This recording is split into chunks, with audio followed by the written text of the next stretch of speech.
오늘 우리에게 주시는 하나님의 말씀 받도록 하겠습니다. 누가복음 2장입니다. 2장 15절에서 20절까지 말씀입니다.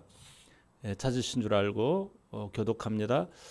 천사들이 떠나 하늘로 올라가니 목자가 서로 말하되 이제 베들레헴으로 가서 주께서 우리에게 알리신 바 이 이루어진 일을 보자 하고 빨리 가서 마리아와 요셉과 기후에 누인 아기를 찾아서 보고 천사가 자기들에게 이 아기에 대하여 말한 것을 전하니 듣는 자가 다 목자들이 그들에게 말한 것들을 놀랍게 여기되 마리아는 이 모든 말을 마음에 새기어 생각하니라. 목자들은 자기들에게 이르던 바와 같이 듣고 본 그 모든 것을 인하여 하나님께 영광을 돌리고 찬송하며 돌아가니라. 아멘. 말씀의 제목을 한번 고백해 봅니다. 시작. 고난은 관점을 바꾼다. 얼마 전에 시내에 한번 나갔어요. 시내에 나가가지고 리더들하고 같이 영화를 보았습니다. 조금 그래서 흔치 않는 이제 우리들의 모임인데 영화를 보는데 이제 같이 중지를 모아가지고 어떤 영화를 볼 거냐 했더니 나는 상관없다. 여러분들이 좋아하는 그 영화를 봤으면 좋겠다 해서 선정한 영화 제목이 바로 파이어맨, 소방관이라는 영화였어요.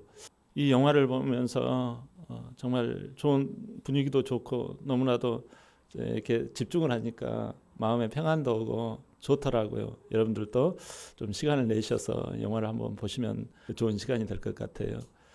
이 이제 영화를 파이어맨 이 영화를 봤는데 구조반장이 나와요. 거기에 구조반장이 야 우리를 뭐라고 부르냐 이제 그 대원들한테 이야기를 하니까 대원들이 파이어맨이라고 합니다 우리를. 그러니까 야 너희들은 파이어맨이라고 그러느냐? 나는 이름을 바꿨으면 좋겠다. 우리 이름을 파이어 파이터 이렇게 이름을 정했으면 좋겠다. 뭐라고요? 파이어 파이터 이렇게 정했으면 좋겠다 하고 막 서로 막 왁자지껄하는 그 장면이 나와요. 불길에서도 결코 물러서지 않겠다라는 그런 그 마음을 드러낸 거지요. 불을 무서워하면 아무것도 못한다. 이런 내용이었어요. 이제 그 옆에 있던 그 여자 소방관이 한마디를 더 합니다. 우리의 사명이 뭔 줄 아느냐? 우리의 사명은 말이지. 불난 집에 그 책상 위에 학용품을 꺼내오는 것이 우리의 사명이 아니다. 불난 집에 들어가 가지고 생명을 꺼내오는 거, 생명을 살리는 거, 생명 면허를 가진 사람이 바로 우리들이다. 이 이야기를 하는 거예요. 제가 순간 그 영화를 보다가 그냥 가슴이 먹먹해지는 게 확 그냥 소름이 확 끼치는 거예요. 왜요? 고난을 통해서 저 두려움과 힘든 걸 통해서 생명 면허를 주장하는 거예요. 어머 세상에 내가 구조대장인데 어머 우리 모두가 생명 면허자들인데 고난 앞에서 파이어 파이터 우리는 생명 면허자다라는 이 관점으로 바뀌었던 이 모습을 보면서 우리가 생명 면허를 가진 라이센스가 우리 가운데 있잖아요. 근데 이걸 쓰지를 않고 살아간다면 얼마나 안타까운 일이겠어요. 다행히 우리는 얼마 전에 그 영혼들을 일일이 가가지고 정말 두드리고 섬기고 해서 귀한 영혼들을 이렇게 교회로 모시고 온 일이 있습니다. 이 일은 지속될 거예요. 여러분 생명이 있는 자는 또 다른 생명을 반드시 이끌어냅니다. 그게 하나님의 비전이에요. 교회의 비전이에요. 우리에게 많이 불이 일어납니다. 삶을 살다가 보면 가정에서 자식 때문에 불이 일어나기도 하고요. 또 부부간에 불이 일어나기도 하고 사업상에 또 불이 일어나기도 하고 여러분 직장에서도 또 불이 터져가지고 입안이 헐고 눈이 퀭하고 출근하는 남편을 쳐다볼 때 그 마음이 얼마나 먹먹해져요. 이처럼 우리에게 있어서 이 고난이라고 하는 불길은요, 우리를 그냥 화마처럼 휘어 감쌉니다. 심지어요, 사소한 것에서부터 이 시내에서 차량 운전하다 보면요, 그 운전하는 사람들 성격이 나중에는요 안 좋아진다고 해요. 그냥 이렇게 정상적으로 끼어들려고 하면은요, 이게 확 달라붙어가지고 끼어들지 못하게 만들어요. 그러니까 난폭 운전으로 확 그냥 들어갈 수밖에 없어요. 깜빡이 켜자마자 그냥 훅 들어갑니다. 그러면 뒤에서 막 크락션 울려요. 사람이면요, 인생에서 희노애락이 다 있잖아요. 그러나 우리가 스트레스가 우리에게 지속이 되어지면요, 사람이 정말 감당하지 못합니다. 고난을 당하면요, 어떤 변화가 일어나기 시작해요. 그 힘든 고난에서 너무 고통스러우니까 관점을 상실해 버리거나 관점이 타락해 버리는 현상이 일어나곤 해요. 여러분 다 아시는 내용이지만 흑연과 다이아몬드의 공통점이 뭐예요? 동질적인 원소 탄소 C가 이 공통적인 원소예요. 이 다이아몬드와 연필심, 흑연의 차이는, 값의 차이는 어떻게 벌어집니까? 하늘과 땅만큼이나 값의 차이가 있잖아요. 누가 여러분 흑연을 손가락 반지에 끼고 다니는 사람 보셨어요? 없잖아요. 다 결혼하면은요, 어떻게든지 여기에다가 이 다이아 반지를 끼고자 소망하잖아요. 아름답기 때문에. 그 빛의 찬란함을 봐보세요. 너무 영롱하잖아요, 다이아 반지가 보면. 근데 여러분 어떻게 똑같은 탄소에서 나왔는데 어떤 것은 다이아가 되고 어떤 것은 연필심이 되냔 말이에요. 그건 여러분 어떤 상태에 놓여 있느냐에 따라서 달라진다고 과학자들은 말해요. 여러분들이 이 지구 내부에는 깊이 들어가면요, 압력이 세집니다. 그리고 온도가 뜨거워집니다. 더 똑같은 탄소 성분인 이 C가 들어가가지고 그 더 깊은 온도에서 버티고 있는 거예요. 스트레스와 압력, 더 뜨거운 열받는 일 가운데서 버티고 마지막 그 상태에서 결정체로 이루어진 게 다이아몬드예요. 반면에 이 흑연은 낮은 온도, 낮은 압력, 그 상태에서 그냥 오래 지나다가 생긴 게 결정체가 바로 흑연인 거예요. 여러분, 우리가 삶의 이 고강도의 고난이 우리에게 늘상 옵니다. 그 고난을 어서 오십시오 할 사람이 어디가 있겠어요? 인생을 살다 보면 감당하지 못할 인생의 압박감 때문에 누구에게도 호소할 수 없는 그런 일들이 종종 생기곤 할 수 있거든요. 그 고난을 환영할 것은 아니지만 그래도 우리가 고난을 맞닥뜨릴 때 우리는 어떻게 해야 하는가 하는 거예요. 오늘 말씀은 구주 예수님 탄생이 드러나는 이 예수님 탄생의 장면이에요. 천사가 나오고 또 누가 나와요? 목자들이 나오고 마구간에 예비부부인 이 요셉과 마리아가 있고 그 양과 소가 먹는 이 구유, 이 여물통에 아기 예수님이 누워 계시는 거예요. 강보에 쌓여가지고. 예수님은 누구세요? 인생의 소망이에요. 어두운 이 땅 가운데서 정말 고도의 그 압력과 스트레스가, 우리가 선진국을 살아간다고 하지만 만만치 않잖아요. 그만큼 압력의 파워가 이 프레셔가 센 거예요. 갈수록 우리가 젊었을 때 했던 그 모습과 지금 이 시대에 젊은이가 당하는 그 압력의 차이는요 또 달라요. 이 진짜 고도의 고난 가운데서 예수님은 인생 가운데 소망과 희망과 빛을 주려고 오신 분이에요. 우리의 인생의 주인으로 오신 분이에요. 왜냐하면 우리는 누구나 흑연이 될 수밖에 없기 때문에 그래요. 우리는 누구나 좌절될 수밖에 없는 연약함이 있기 때문에 그래요. 그러나 메시아 대신 구세주 되시고 구주 되신 예수님이 들어오시면 우리는요 그 예수 그리스도로 인하여서 결정체가 다이아몬드로 바뀔 수가 있기 때문에 대박인 거예요. 그래서 이런 대박 인생이 되도록 우리 하나님은 미리부터 이것을 안내해 주셨어요.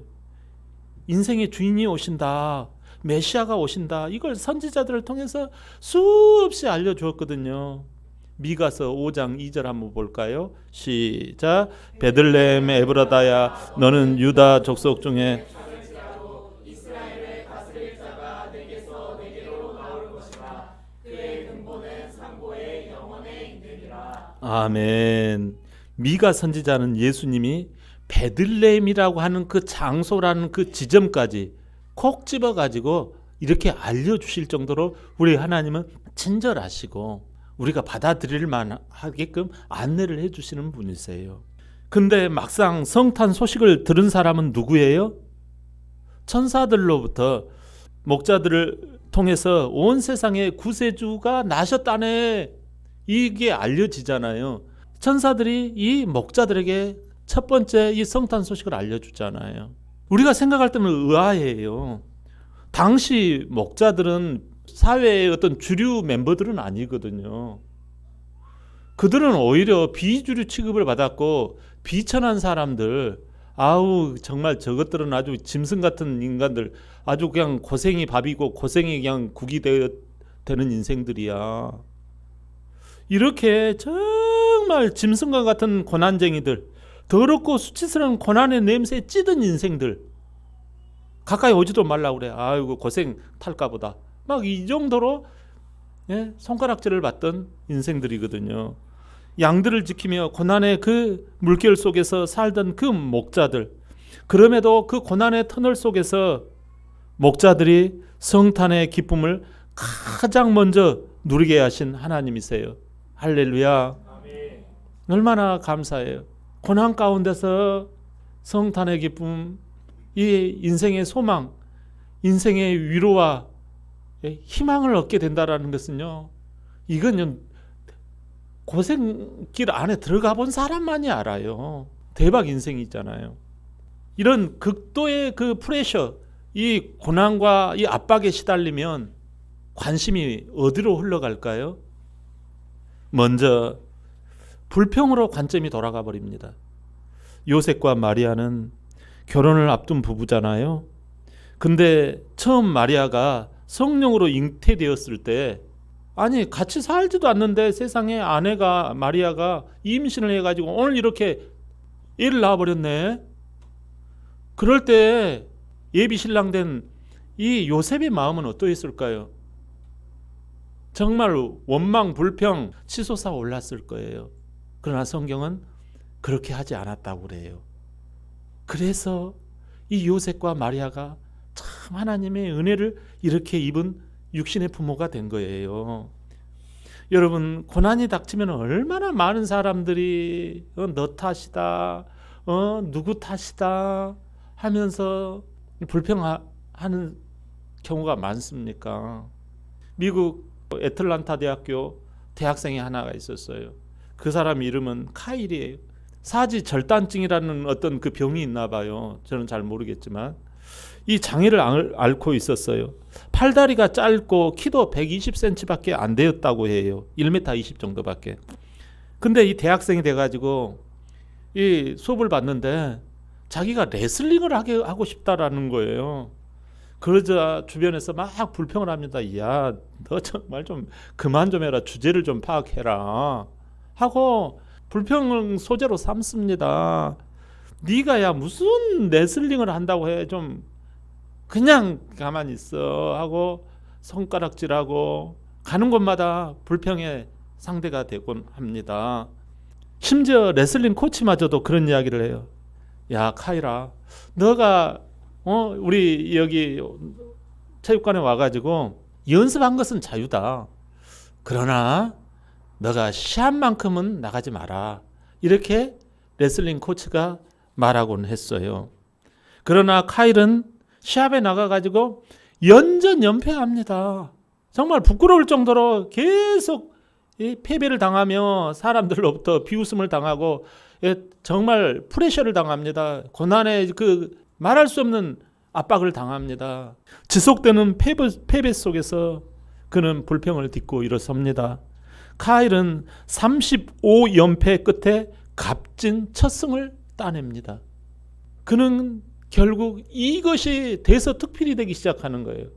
이런 스토리가 계속 드러나서 많은 사람들의 귀에 이렇게 들려지기 시작합니다. 2004년 미국 ESPN이라고 하면 스포츠 미국 그 전문 채널이에요. 그 케이블 그 채널을 ESPN 방송이라고 해요.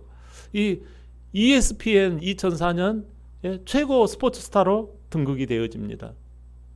그래서 그가 고백한 말이 뭐냐면 고난 앞에 불평과 변명은 필요 없다. 이런 말을 합니다.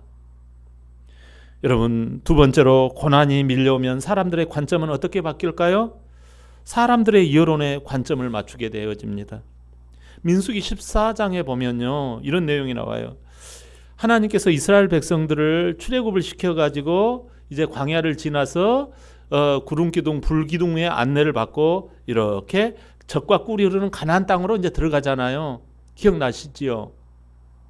그때 하나님이 젖과 꿀이 흐르는 그 땅을 주마하고 언약, 약속을 주셨어요. 그래서 그 땅 근처에서 이제 12정탐꾼을 보냅니다. 한번 미리 답사하고 오너라 하고 12명을 보냈더니 10명이 하는 말이 놀라운 말을 합니다. 엄청납니다. 가나안 땅을 정탐하고 보니 엄청난 고난이 기다리고 있습니다. 라는 식이에요. 감히 정복할 수 없어 보이는 철옹성 같은 성벽, 키가 아주 진짜 엄청나게 키가 크고 뭐 팔씨름 정도가 아닙니다. 상대가 안 될 정도로 키와 등치가 엄청난 괴력을 지닌 저 안악 자손들이 버티고 있습니다. 그들이 쓰는 무기는요, 빗 맞아도 그냥 한 방에 날아갑니다. 우리는 거기에 비하면 우리는 메뚜기 있죠, 저 메뚜기. 사람이 메뚜기하고 취급하면 사람은 안악자손 같고 우리는 메뚜기 같습니다. 어떻게 게임이 되겠습니까? 그러니까 사람들이 아이고 그럴 줄 알았다. 우리 그러지 말고 저 모세와 아론을 저 없애버리고 우리가 하나 지도자를 세워가지고 애굽으로 돌아갑시다. 옛날로 돌아갑시다. 그러는 거예요. 다 여러분 안 된다라는 거예요. 이런 고난에 도저히 안 된다라는 거예요. 여러분, 이 감당기 어려운 고난 앞에 다른 사람들이 하는 말이 다 맞아 보이는 거예요. 사람들이 다 그렇더라. 여론이 80%가 안 된다고 하더라. 여러분 어떻습니까? 힘드시면 다른 사람이 하지 말라고 하면 안 합니까? 그럼에도 하나님의 말씀은 뭐라고 하세요? 우리 고린도전서 2장 9절 다 같이 시작. 기록된 바 하나님이 예비하신 모든 것은 눈으로 보지 못하고 귀로 듣지 못하고 사람의 마음으로 생각하지도 못하였다 함과 같으니라. 아멘. 여러분, 하나님이 준비해 주시는 것은요, 보이는 사람들은요, 보이는 것, 귀에 들리는 것만 가지고 신경을 쓴단 말이에요. 그러나 믿음의 사람들은요, 하나님을 신뢰한다라는 거예요. 할렐루야. 세 번째로, 삶의 고난이 닥치면 사람들의 관점은 어떻게 바뀔까요? 고난 자체에만 관점이 집중되는 경향이 있어요. 폴 트립이라는 사람이 쓴 책이 있는데요, 그 이름이 참 재밌어요. 고난에 대해 집중하면 두려움은 커진다.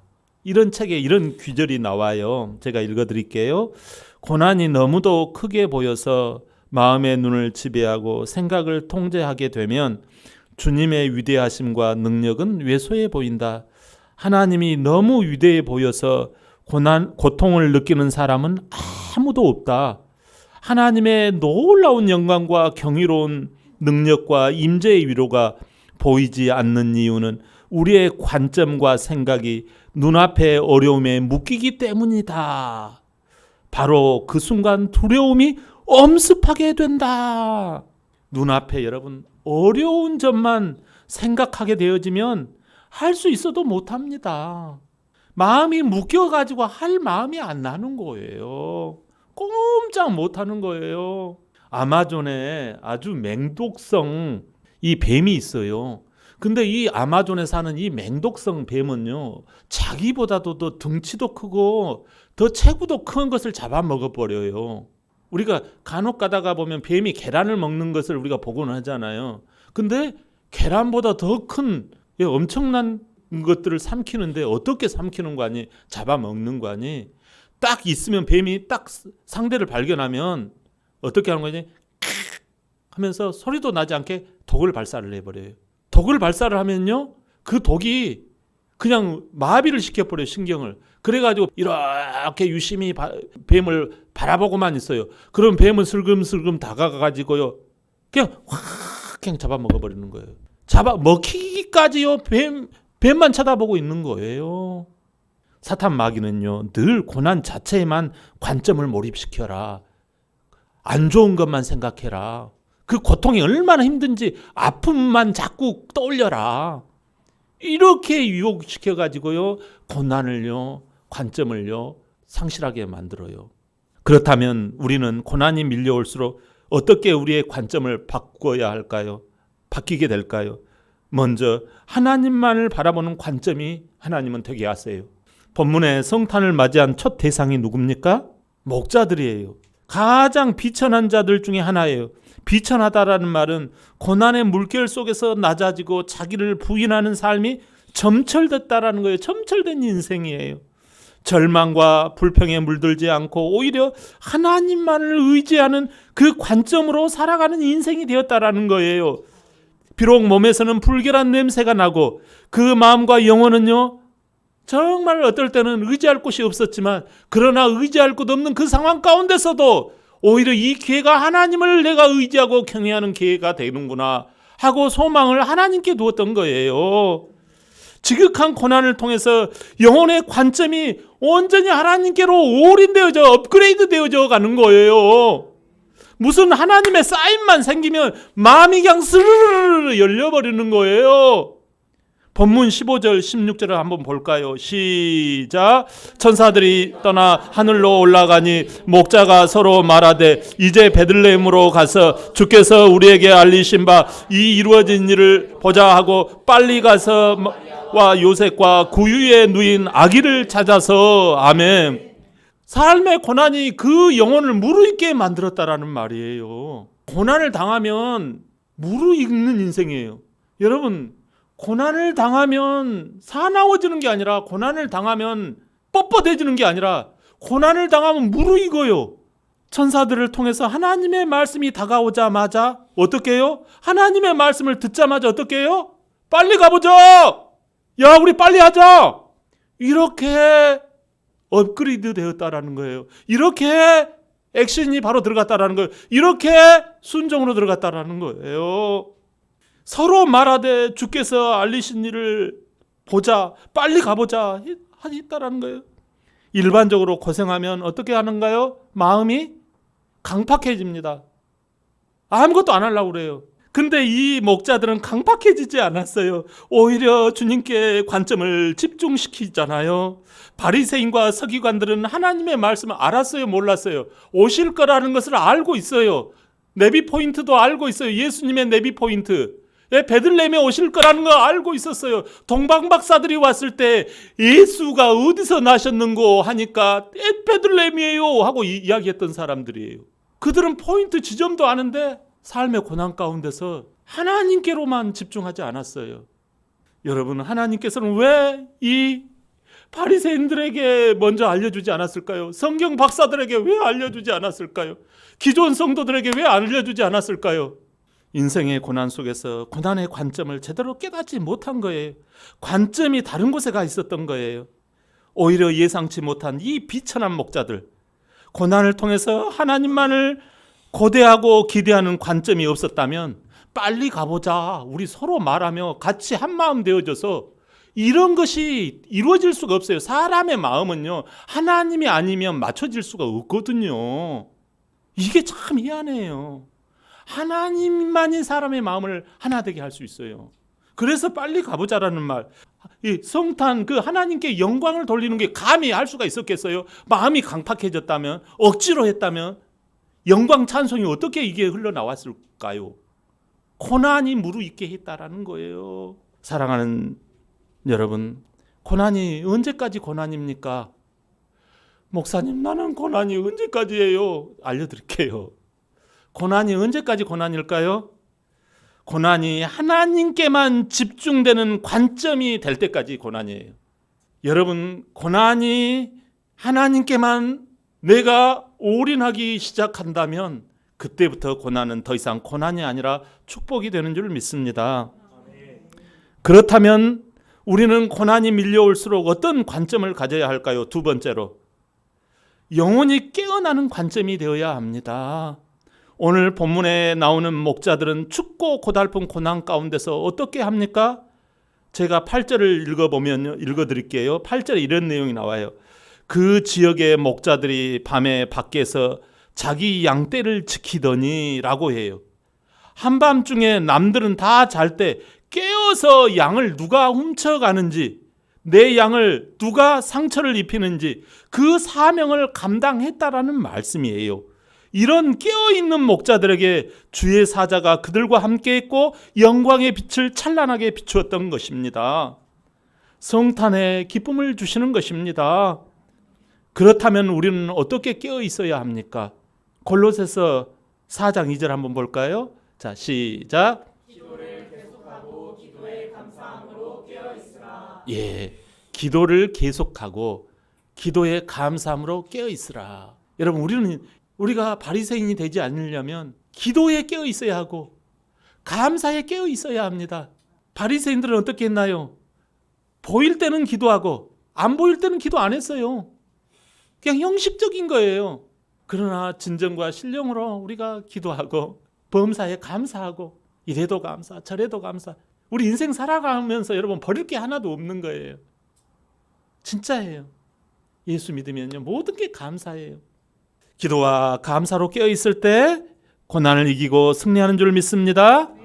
성경에는요 이런 그 직업이 나와요. 이런 그 사람들이 나와요. 나그네, 또 목자, 달리기 선수, 군인, 파수꾼과 같은 사람이 나와요.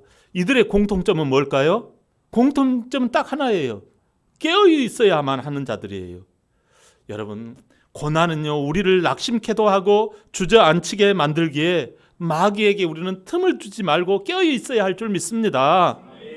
바닷속에 이 조개가 살아요. 이 조개가 사는데 거기에 가끔 이렇게 조개 이 속으로 모래가 들어오면 이게 나중에 이 조개 살을 이렇게 상처를 내 가지고 고통스럽게 하는가 봐요. 그러면 그 이 살 속에 모래가 들어가서 얼마나 살을 이렇게 상처를 내고 기스를 냅니까?